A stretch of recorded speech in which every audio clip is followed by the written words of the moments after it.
Hey, Ghoul Gang, welcome to the Hot Ghouls Club. And if you love true crime and all the creepy things that lurk in the shadows, then make sure you're following Hot Ghouls Club wherever you listen. And don't forget to rate and review so more ghouls can too. As always, this is the Hot Ghouls Club. Enjoy the show.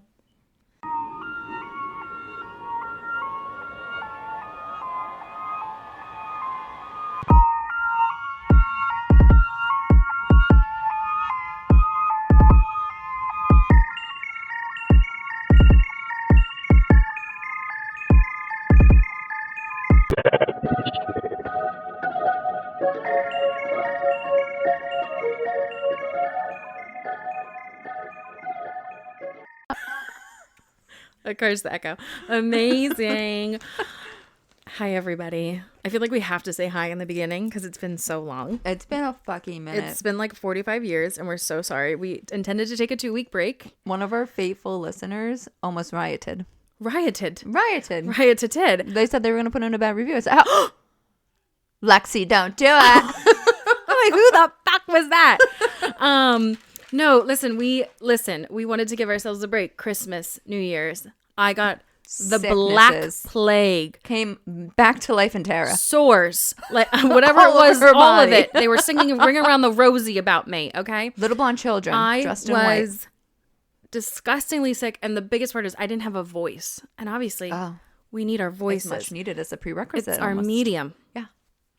And then I was really, really sick. Like really sick for like 2 weeks. And then we had some just like personal circumstantial things that happened in our lives. Yeah. In the ghouls' lives. Yes. That we needed to take care of. And we are back. This is Tara. This is Jamie. And welcome back to the Hot Ghouls Club. And we hope you're just as excited to be back as we are to be on the mics again. So excited. I'm really happy to get back into the swing of things and start reporting on the true crime. And I'll be excited to do a graveyard gossip next week for sure. Me too. I'm very excited for There's our next a lot of gossip. weird shit going on. So much things have happened.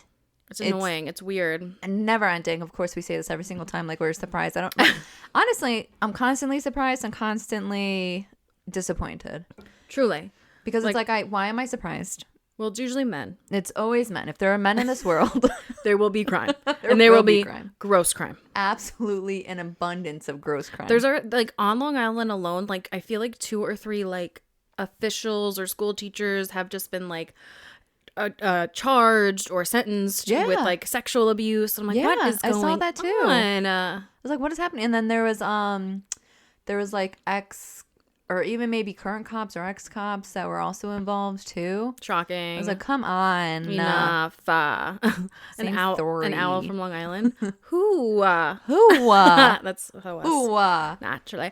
So I actually want to thank Jamie about something. Oh my God. For validating my feelings about something. Ooh. This has been actually months ago. This is exciting. But to give everybody a little backstory, about a year ago, I got into a little car accident and I got cosmetic damage, essentially is what I really thought, right? Yeah. So it took a few months for me to get it fixed. And it was driving fine the whole time, but then I gave it to the people and they fixed the door and I got it back. And this was like in June or something like that. I got it back and I started driving and I'm like, why is my car so loud? It was the loudest. It felt like I was in a so fucking hurricane. Fucking loud. And Kevin's like, no, it's not loud. Yes. He gaslit you. I was gaslit by everyone besides you that was in my car. And then you get in my car on the Renaissance Fair on the way home. You're like, has your car always been this loud? And I'm like, I fucking knew this wasn't normal. So I actually brought it to my dealership mechanic. They wanted to charge me. The car's worth like $4,000, which is an insult. That is an insult. They wanted to charge me $3,000. And it had nothing to do with the fucking noise.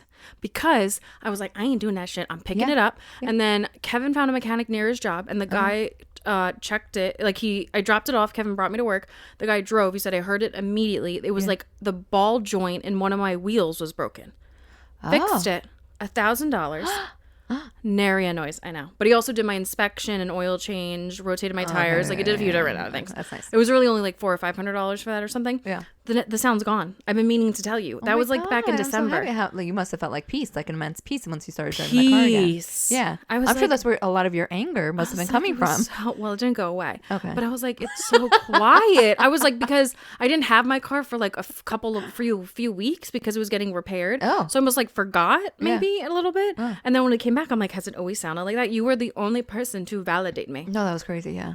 So I feel like anybody that didn't is gaslighting kerosene, because that was insane. No, it was so loud. But also probably like it was a big help that I was sitting in the back, because it was just like in my face. It was so loud.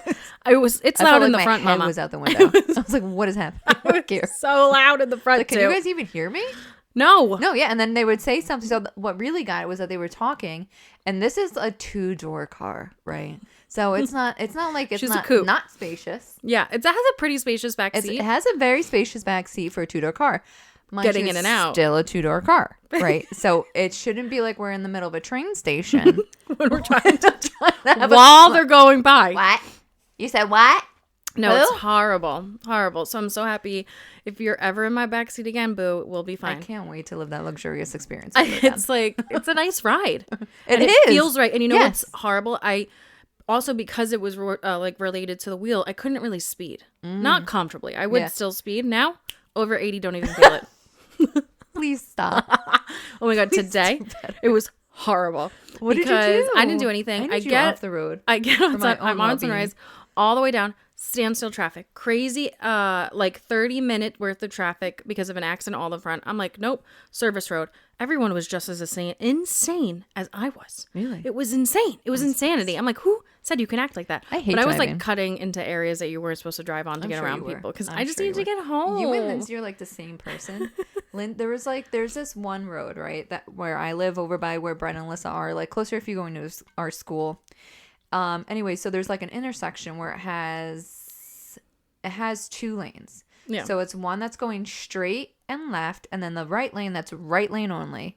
Okay. We're on the straight lane. It's fucking I'm trying to relive this moment. I don't know exactly how the fuck she did this, but she went into the right lane only to go straight, and then the person that was going straight in the left lane, in the correct lane they should have been, we were just going side by side with them. Mind you, if they didn't see her and she was in their blind spot, they could have just merged. What's that word? Merged. Yeah. Merged over and hit her fucking car. And I'm sitting here, I'm like, dude, what? Did you just make your own fucking lane here? And she's like, I honestly didn't think you were just going to call me out for that. I was going to do that. Ma'am. Because we were at a light. That was insane. And I was going to go into the right lane Stop and it. just speed up and get in front of everybody because I didn't want to wait anymore. That's what she did. And it really wasn't even a long wait. It was she's probably like 2 cars, maybe 3 behind. Well, I actually did that the other day because I was driving from somewhere in Medford to go get my nails done, and I was watching my GPS. Like, my GPS was trying to tell me where to go, and I got to a light and I was supposed to turn left. And I was like, shit, it was just a 2-lane. It's like right in Medford. So I was like, and of course the big ass truck, it's like a big pickup truck, like, you know, beautiful, completely blacked out windows. So I can't even make eye contact, but I'm like, I'm gonna go. Is that okay? And then I just went once it turned green because I was first. It's amazing. So we were both first. So I feel like when you're both first, yeah. And I asked, and it was a genuine mistake. Nice. You asked. They probably didn't see you. No, like I got into the straight lane and I looked down at my GPS. I'm like, I'm supposed to turn left. But no, did he see you? You said he didn't see you. I believe he saw me because we were sitting at the red light together. But how would I have known? Because you have illegal tints. So really, who's in the wrong here? Gangster, garbage man. You know what? They make enough money. They could. Mm-hmm. They make so much money. Yeah. I'd smell like trash for my life if I made that much money. You know what I mean? No, absolutely. And then think about Christmas. They get so much fucking tips during Christmas. My dad forgot to tip. Oh, you don't fucking forget to tip. Yeah. I was like, this wasn't recent. I guess it was recent. I'm like, you better slip that money back out there. Absolutely. No, the thing is, I actually think he did tip, but they might have thrown it away. By accident. What did he like lay it on top of the garbage? Yeah. Yeah, I think that's what happened. Oh, jeez. Yeah, that's terrible. Yeah. Well, yeah, I just want to thank Jamie for always validating my feelings. I will always validate your feelings. Because I'm surrounded by people who want to see me spiral. They want to see you locked away. They want to see you. It's going to happen one day. One day. And it's I'm gonna not be fair. in that padded room. I want to join. Okay, that would be We fun. could be like, what's that one with Angelina Jolie and Winona Ryder and Girl Interrupted. yes, but less. No, like, that wasn't sad Girl storyline. Interrupted. Wasn't it? I don't remember Winona. I think that's somebody else. I don't know. I'll look it up. The Yeah. Heathers? No. What? No. No, I feel like it is Girl Interrupted. No, I feel like they were older during Girl Interrupted. Let me look. And it was Brittany Murphy. No, Girl Interrupted, I think, is the girl from Twilight. What's the cast? Oh, it is Winona Ryder. Oh, it is Winona Ryder, yeah. And Angelina Jolie. Yeah, you didn't know? Or you didn't remember? I did not remember. she but I was the got it right. blonde. How the fuck did I get that right? Girl Interrupted? How did I guess that right? And I have no memory of this movie. I have no idea. I don't even know if I've seen this movie. Really? I gotta Ooh, watch it. we should do a movie night for that one too. We have a lineup. We have a lot of We're gonna movies have to we start watch. getting her in somewhere. Oh, it's on Tubi. What the fuck is Tubi? Oh, is that that It's, free thing? Yeah. Nice. Uh, All right.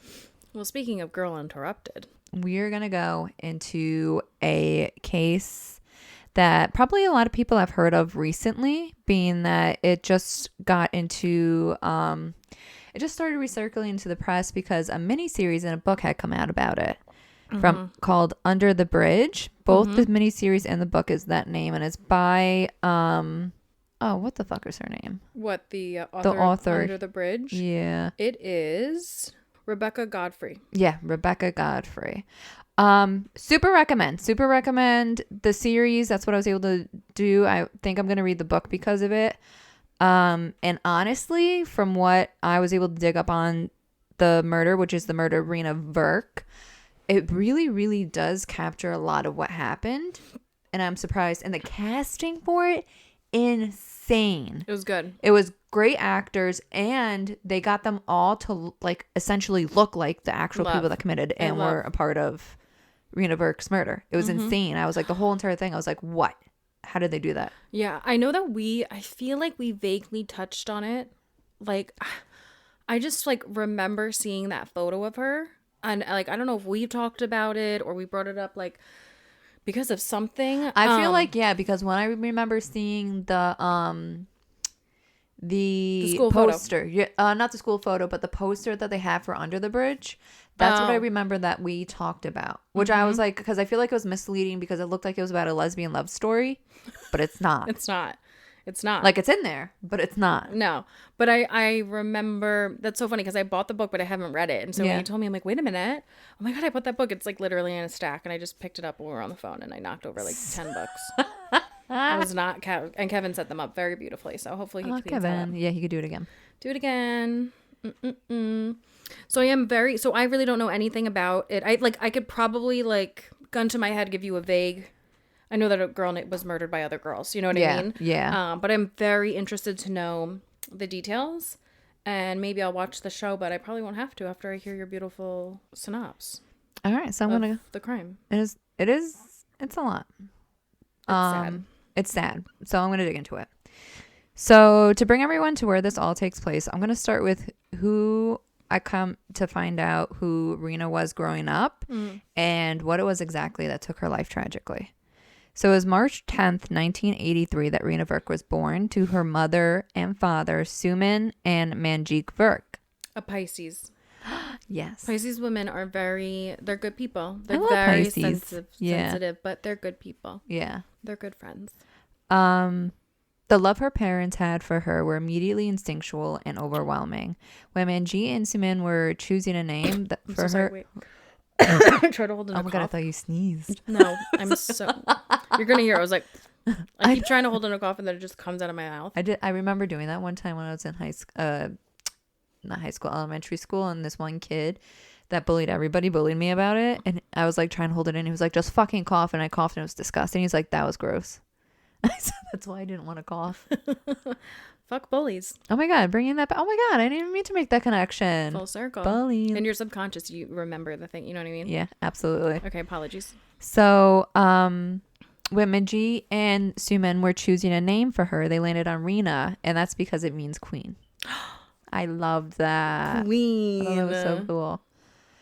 So now Manjeet had immigrated from India to Canada in 1979 after he finished his schooling, and Suman had grown up in Canada with her parents who immigrated to Canada before she was born, but her family had also converted to from Sikhism to Jehovah's Witness very shortly after arriving in Canada as well. Now, these, I know that was a choice. Not my first choice. No. I was like, oh. I believe, and I'm not sure how true this is because I didn't see anything online about it in like articles or like any interviews that I was able to find. But from what Under the Bridge said, it seemed that her parents were able to find community within the Jehovah's Witness once they immigrated because they were such a minority. Yeah. So they just kind of jumped in. Okay. That's good. Which then. I can see that. That makes sense because who would choose that? I'm so sorry. Willingly. That's crazy. They prey on the vulnerable. Jehovah. Now these small details are brought up later on in reasons that were speculated but never confirmed by the assailants as being reasons for what happened to Reena and why it happened to her. And like I said, it was because she was a minority in race as well as religion. Yeah, I mean, it's like you said, she's obviously a minority in her community, and then Jehovah's Witness, I know is I know it's like a well-known, I'm like short of breath from like being ill. I know it's a well-known religion, but it's probably not as popular as like Christianity or Judaism or just something that's like the big three. Because even where they grew up and where they landed in this it's called Saanich, British Columbia, which I'm going to repeat very shortly. But there's a pretty big population of South Asian community, and that, but that's predominantly of the Sikh religion, which they left. So it was very interesting to see. Like, it was very interesting how her grandparents kind of landed in Jehovah's Witness, even though like the community that was South Asian there was still Sikh. Yeah, that is interesting. So they leaned more into their Jehovah's Witness community than the same South Asian community. Yeah, which also could have been very well like it was just like who welcomed them first, and that's true. You know, how big was the community when the grandparents got there? Yeah, you know, a lot of different things probably were a factor in why they chose the religion that they went with. Yeah. So actually, I'm gonna skip over that because that was actually the perfect little segue. Segue and recap of a paragraph that I had. So I'm going to go into Reena when she was growing up, which she had a very normal childhood, which was great. Great. When she was being raised by her parents, she was shown nothing short of unconditional love, and she had grown to expect that from her community as well. But unfortunately, when she became of age and she entered the school system in the late 80s to early 90s, she was shown the very opposite. No. Yeah. So Reena's school peers year after year and time again would ostracize Reena for one superficial reason or another. And it was always going back to those seemingly small details of her race and her religion.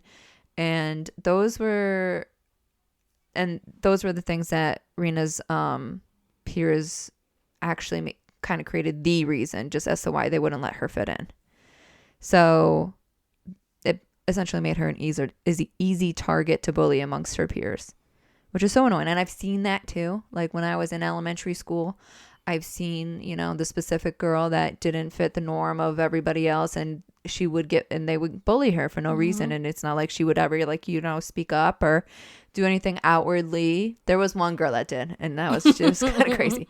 But the other one, you would see that she was pretty much just being picked on because of her race, or her body didn't fit what everybody else's body fit. You know what I mean? It was just really sad to watch, and to be to be a part of. One time I did it, and I'm ashamed of it, but I can see it's funny to go through this whole entire case and also understand and look back and understand the mentalities that everybody was in.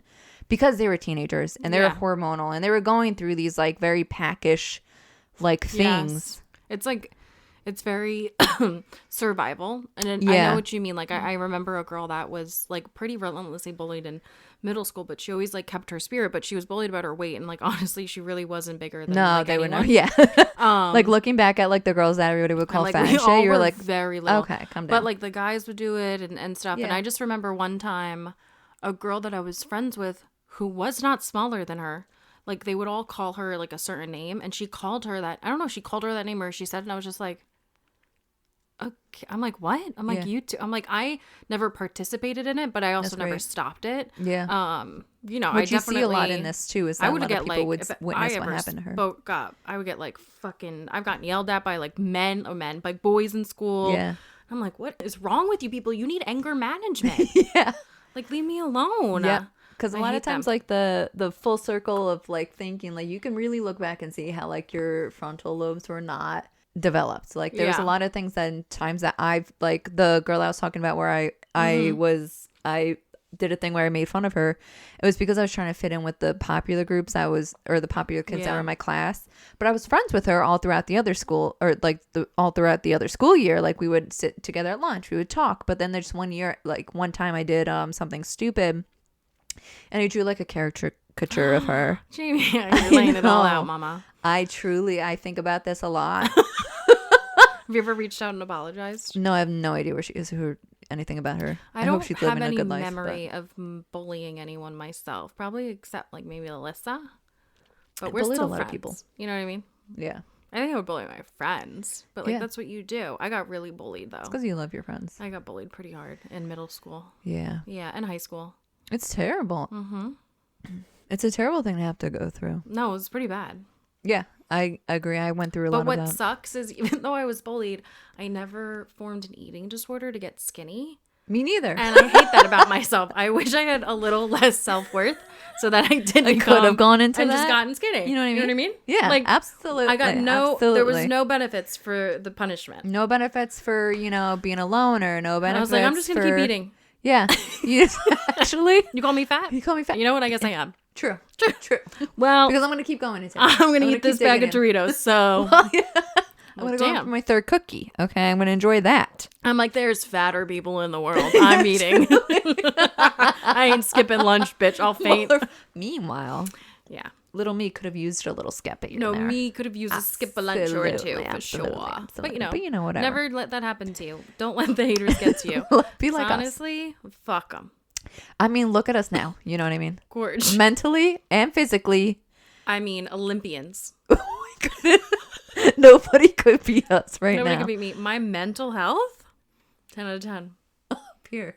10 out of 10. Up here. I'm not medicated. And my therapist will tell you too. You should. Okay. Anyway, sorry. We digress. Back to her, as we should. And as we always will. It's been so long. That's what the 40 something people listen to. Which, by the way, to our 40 something people of followers. Yeah, thank you. Thank you. And keep sharing, because I think we were like the top 6% of shared podcasts. Like overall. Oh my God. On Shopify, on Spotify? On Spotify. So fuck all them other big boys out there, because ain't your friends sharing. Our friends is, and our friends' friends is. So suck it. Share, bitch. All right, I was going to look whatever in. So Reena became 14. Oh, okay. And she found herself finally being accepted into a group. So she pretty much jumped at that chance as soon as she was.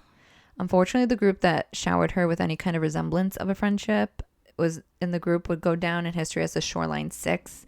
And the group consisted of Nicole Cook, Kelly Edward, Missy Pleich, Courtney Keith, Gail Ohms, and another one who was unnamed due to Canada minor laws. They would show her... Name the bitch, Name her, please. They would show her everything that does not resemble what true friendship actually means. Oh, I'm sick. So it was in this group that Reena was introduced to all the awful things that teenagers would be or could get into: drugs, alcohol, cigarette use, as well as stealing, lying, manipulating. So they just were dun. I mean, yeah. Not at 14. But not at once. Not at 14 and not at once. That's so true. Okay. Little by little, babes. We built our way up there. Mm-hmm. Okay, that was... I climbed that ladder. That was like a drop. She like jumped into the pool. You can't just do that. Trash. Were all the other girls white? No, actually. Well, there the white was ones were because white it was trash. a really good mixed community as far as like yeah. That's frustrating that it was like a racial diverse community, yet she still got bullied about her race. Exactly. Because they would pick on her. I didn't put this in, but they would pick on her. Like her body hair was a big thing that was brought up like everywhere. Arms, eyebrows, stuff like that. Eyebrows, legs, back. She was referred to as Beast because of this for a few different times. Yeah. Oh. Yeah. Put me in a room with them. Truly. Right now, even. actually. No, right now. Because I can tell you that white trash being the head girl, that was Nicole Cook. Still white trash. Also, she became a stripper. Didn't put that in, but that's where her life got her. Dumb She's bitch. not in prison? No. So Shoreline 6 that because there's 2 others I haven't gone over yet, which I can right now. It was what the fuck is that guy's name? Who cares? He's not really that great. Warren Ulrich, I think, and Kelly. The fuck is her last name? Kelly, whatever. Who cares? Those 2, they were not considered the Shoreline 6 because they weren't really like friends. No, they were friends. They just didn't associate with that name. Like they didn't associate with the group's name because it was like the other girls thing. Because I believe most of those girls came from a group home, and that's why they named themselves the Shoreline 6. Okay. Yeah. And the other 2 were just kind of like the boy. He was unfortunately, his house was like down and out. Like I think he lived in like a trailer park or like a trailer home or something. Like he had a really, really bad upbringing. And the other girl, she was overly spoiled, so also not the best upbringing. It's just like the parents didn't really care and just threw like money things. Yes. Okay. Like a very random group of people to be together. So the issue was that the Virk home started to see when Reena was introduced to this group of friends. She had essentially become a very different version of herself. So she was once she was introduced to these girls. So she suddenly started showing signs of disrespect to her parents, which wasn't really like her. She started to run away. She would also leave the house for a full day without telling her parents where she was or where she'd be going.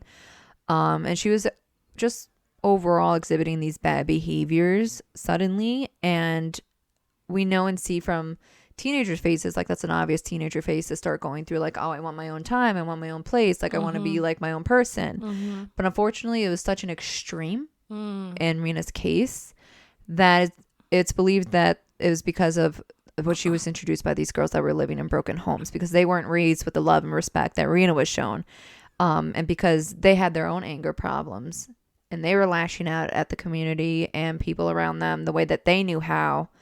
Reena kind of picked that up, and she was influenced a lot by those behaviors that they just kind of like fought for the world to have themselves. So her family, the Virk family, actually became victims themselves from Reena during this phase of her life. So one of the results was Reena being reactive to her parents when they were trying to show her discipline. When she would do disrespectful things to them, Reena, because of this, she glamorized how the other girls were living, which was very anarchic kind of life. She wanted to live that same life, so she tried to get herself into that group home by creating a false molestation charge against her father and got him actually arrested for it. Yeah. And the police, they barely investigated the whole entire situation, barely investigated her claim. They just pretty much picked him up. And it took until, I believe, she came out about it for her truth. Either one, I don't know if it was she necessarily did or if she didn't, but the truth came out and he was eventually exonerated of the false claim. That's horrible. That's your father. Yeah, that's fucked up. I mean, it kind of shows, though, like, she had a lot of love from home. Yeah. And, like, but it doesn't really matter. Not that it doesn't matter, but it's like your parents' love is, like, it's not always enough. Like, the fact that she didn't have any sort of community of her own. Yeah. And she definitely was taking for granted how loved she was. Yeah, for sure. I mean, fuck those girls. They were probably jealous of her. But yeah, no, I definitely, absolutely. I mean, I think it shows huge with how they turned on her and why they turned on her, because they were probably seeing how she was treated and they didn't have that same, at home love and support. And then again, she became like a minority in that group. So then another easy bully and target for them. Damn. She can't catch a break, huh? No, I felt so fucking bad for her. And like, I do understand her motives for a lot of her things and why she would do a lot of the things that she would do. It's she wasn't clearly thinking. She was really trying to grasp some sort of friendship that she could gain outside of. It just sucks because I feel like there were so many other things that could have happened instead of like where it all led, Yeah. I think that if her parents had not necessarily like interjected more, but maybe like tried a different route, like maybe switching schools or like maybe letting her kind of acclimate more to the time. And because apparently it was pretty big with like Jehovah's Witness, like you have to kind of, it's almost like a little bit more stricter lifestyle. So like trying to have a stricter lifestyle while also going to school where things are a little bit more lackadaisical, you're going to be clearly a diverse person and as far as how you're living, and that does create room for bullying. Yeah, I mean, it also creates room for you to like rebel. Yeah, for sure. And she went through that too. She did heavily went through that because I don't think she didn't see Jehovah's Witness as something that she wanted to follow. I mean, that's also another thing that, you know, is sometimes hard, is that religion is something you're born into a lot of the times, and it's not a choice. Unfortunately, a lot of parents like act like it's not a choice when really, like, you know, they chose to be Jehovah Witnesses, right? They should have given her the choice, but at the same time, I'm not gonna.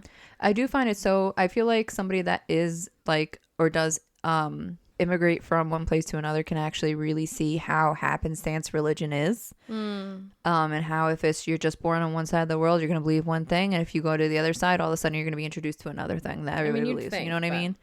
But yeah, and I think that's what happened, is that they maybe Suman, because she was born before, like when after her mother and father converted to Jehovah's, maybe she just really was kind of led into and fed into that. But I wouldn't be surprised if she also had a phase where she didn't want to do it and her parents were like, no, this is it. And then like eventually, you know, you grow up and it's everything you've ever known, and you're like, oh, I went through that phase, and like, I understand, like she'll appreciate it one day, and like maybe she will, but maybe she'd appreciate a choice. Yeah, absolutely. I agree.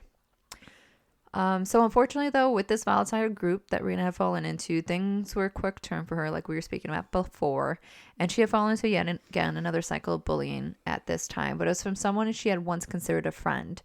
I believe that Reena, being at the end of her rope with having learned this from this group previously, that lashing out was the way to go, she took that route. And she decided to take it out on those that she believed was the ringleader of the bullying, which was a girl named Nicole Cook. Now, I think they use everybody's like actual name in the series, which is great. I just can't really remember, even though I just watched it. So, like, was a rumor being spread about her or something? Yes. So what happened was that Reena was able to find an address book that Cook had kept, and she called everyone that was in that book, as well as word from mouth, and she would spread rumors about Cook, and it would be anywhere about Reena. About Reena would spread rumors about Nicole Cook to her classmates and her peers, because Reena stole Nicole's address book, and she would say that Nicole wore contact lenses, that her eyes weren't really that color, that her breasts were fake, they weren't actually that big, that she had contracted AIDS. Ooh, that was big in the 90s. That was big. And this was a reaction? And that was Reena's reaction to the bullying that she suddenly started getting from Cook and from the Shoreline Six. Oh, because they started turning on her. Yes.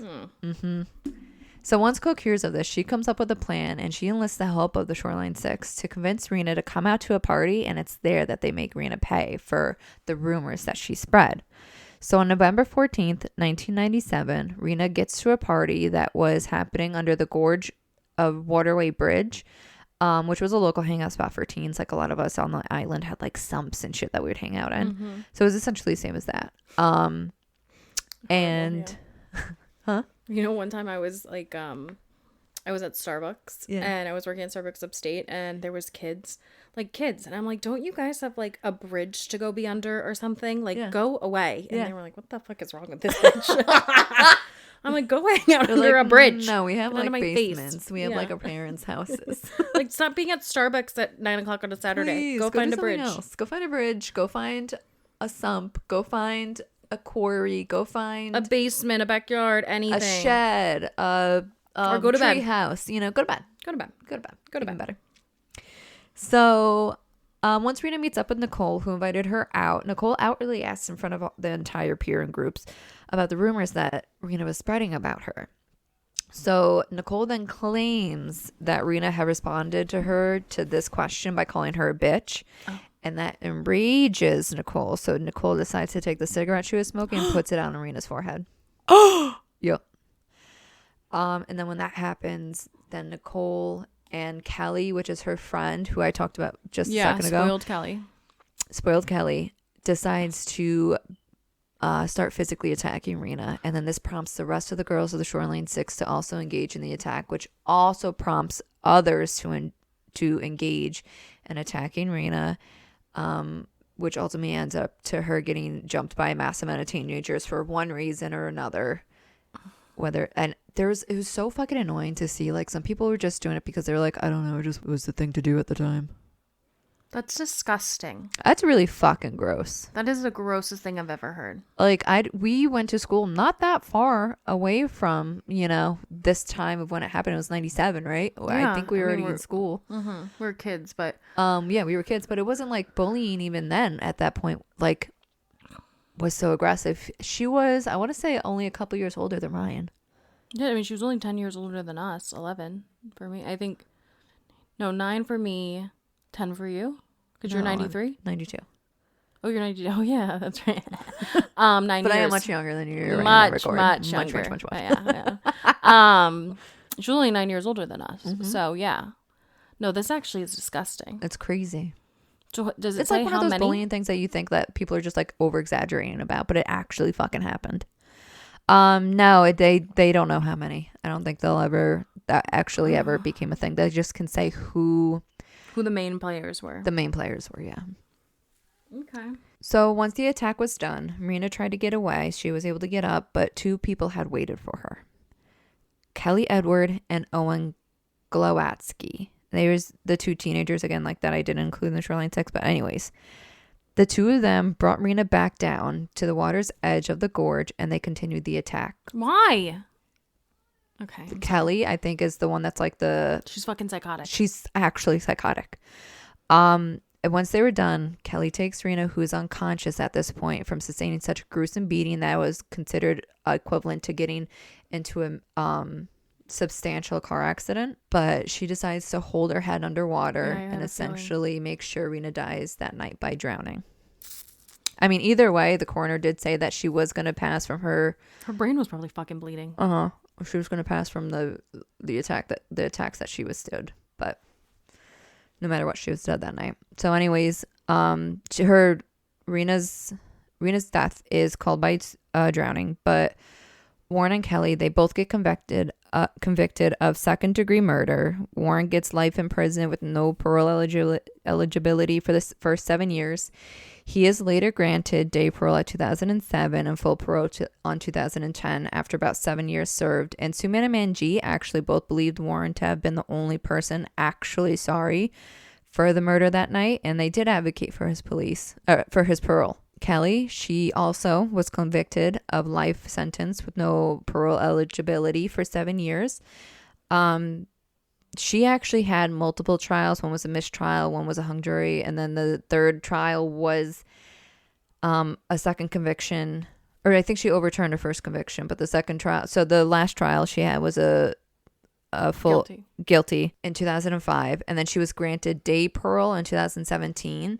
She had periodic extensions and conditional freedoms, but in June of 2025, so just recently, her day parole was revoked after positive drug tests and behaviors deemed unsafe. Bitch. Mind you, though, that motherfucker was able to find a man in prison, have sex with him, and I believe she had 2 kids. So she was able to essentially have her own life, even though she took Reena's, which is fucking annoying. How was Reena's body found? So her body was found in the water a couple days. I didn't put this down, and I don't know why, but her body was found in the water a couple days. I want to say like November. Oh, I can't remember. November 13th, maybe. Oh my God, that's like 5-6 days. Yeah, it was let me see. And did her parents report her missing? Her parents reported her missing. So the police did not take her initial missing report seriously, as she was a case of a runaway. Like she had runaway problems in the past. And then she also was placed in that group home, which was also an issue within itself with the girls. And they were constantly... She was placed in the group home? Yeah, when she got her father convicted of child molesting. They took her from the home. And her father has even gone on record saying that he believes that was another way that the authorities failed him and his family, because they intervened when they shouldn't. They took her out of a home that was safe and good for her, And, you know. That is really a sad story. She was only 14. Yeah, she was only 14. She was very, very young. She was also really pretty. It's just like really annoying because it's like you can see why. Okay, so she was actually found later. She was found November 22nd. 8 days. That's horrible. It's disgusting. Mm-hmm. Oh, yeah. Oh, my God, Jamie. That's a really rough case to cover. I mean, it's like you mentioned it in the beginning, the pack mentality. Like, it really does feel like almost like a pack killing. That's what like it was. All wolves turned on each other and, like, killed the weakest link or something. The crazy thing was that the pack, they didn't even serve a year of the Shoreline 6. Even for the beating, they did not. They served, most of them served about 60 days up to a year as the longest because they just got convicted of assaulting causing bodily harm. Oh my God. That is so gross. Mm-hmm. But yeah, that was the tragic and gruesome murder of Reena Virk. It's such an, like, I was telling Tara, I feel like I understand Reena and what she was going through a lot. I feel like a lot of people that did, like, go through high school and didn't get, like, you know, all the friends right away and, you know, had the harder time finding that kind of community. I think a lot of people can sympathize with her and, like, what she probably went through and felt. And, like, so desperate to fit into a group. That you would just literally, and that was the group I fucking went in. I went into the groups that were, like, very white trashy. Like, that was one of my first groups in high school was this girl, and she was super white trash, and she ended up turning on me, and then she got a few other people to, like, write me this, like, MySpace fucking hate mail, and then the next year I didn't have any friends, but that was fine because I was kind of okay with that. I'm very easy, breezy, beautiful cover girl at being a loner. I can tell you what, give me by myself and I'll have a good fucking time. Yeah. But yeah, I know, I totally, but I can still, though, I still know what it feels like to, like, have that yearning to, like, you know. Yes, I mean, every kid feels that. It's very rare for, you know, somebody not to want to be part of a group. And I think that, like, also, like, the feeling of excluding people is, like, something that teenagers, like, get off on. And I just think, like, I mean, this is Canada, but I know the US doesn't do enough to prevent bullying in schools. Like, that's a big fear of mine if I ever have kids, is, like, I think everywhere what if needs they're bullied? What if they're the bully? I'll beat your ass. I'll fucking beat you down, babe. Because you're gonna have a beautiful home and you're gonna be loved. And you're not gonna bully? And you're gonna be a fucking bully? That's crazy work. We're going to the house and you're apologizing on your knees. On your knees. Not at all. Not my kid. You're gonna put something in somebody's hair? I'm shaving your whole head. I'm shaving your whole actual head. No, yeah. Parents need to be held more accountable. I mean, for these women, for these girls, obviously they came from very broken places. None of them seemed like they had a mother or father in their lives, and they're just shoved in from the system in a group home. And I also feel like it doesn't seem like it was a very safe neighborhood, and there was a lot of, like, you know, it seemed like there was, like, a lot of socioeconomic differences between people. Like, it was just, like, doesn't seem like a recipe for something good. It's a recipe for disaster. Yeah. But, you know, thank you for covering this case. You're welcome. I'm, you know, glad to hear a little bit more, you know, about it. I didn't really know anything. I didn't know. I knew that it was, like, girls turned on her, but I didn't know the context. I didn't know it was way more than just the 5. Because, like, or the 6. Because, like, everybody jumped in. And I didn't know that, like, she actually was able to leave and then got dragged down again and then was, like, drowned. Like, it's just horrible. I mean, she was obviously going through a very, like, she was 14. She had so much ahead of her. Fucking she was crazy going to change. Yeah. And she, oh my God, they had little pictures of her when she was a baby. She's so fucking cute. So cute. Such a cute little nuggie. So loved. She was really, really so loved. Bad for her parents. Her support system at home was something that was really, really great. And it continued to be shown throughout the trial, throughout years after the fact. Her, unfortunately, her mother did pass in 2018 at 58, very young. Ooh. It was just from, like, a tragic accident, which she was ended up choking to death. She, like, her airway blocked, and, like, she, like, the oxygen to her brain, like, was gone for many minutes. Oh my God! Speaking of, first episode of The Pit, the broccoli, or is that second episode? Have you seen the broccoli yet?